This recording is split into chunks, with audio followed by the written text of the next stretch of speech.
ఓం నమో శ్రీ మహాకపాలదేవ నమో నమ.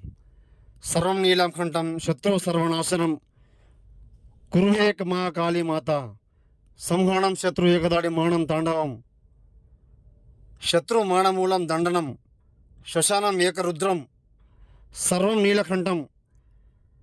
మీరు శత్రు సమస్యతో బాధపడుతుంటే గురువు గారిని సంప్రదించండి. శత్రు ఆత్మ దిగ్బంధనం సర్వం ఏకం సర్వం నీలం కంఠం శ్మశానం రుద్రం మహారుద్రం వీరతాండవం మానం శత్రు ఏకదాడి మానం తాండవం. నమో శ్రీ మహాభద్రకాళీ మాత శక్తి సంహారణం. శత్రు సమస్యతో బాధపడే వాళ్ళకమ్మా ఇది. శత్రు మానం మూలం కంఠం దివే దివే సర్వనాశనం కోరుకునే వాళ్ళు మాత్రం ఫోన్ చేయండి. నీలం కంఠం ఏకం సంహరణం యాగం నరబలి దుష్టవారణం చేయడం జరుగుతుంది. శత్రు సమస్య ఉంటే ఫోన్ చేయండి. స్త్రీ పురుష వశీకరణం నీలకంఠం యాగం స్త్రీ పురుష కళ్యాణం కన్విష్ట మంత్రం ఏకం సంహరణం ప్రతిష్టం వశీ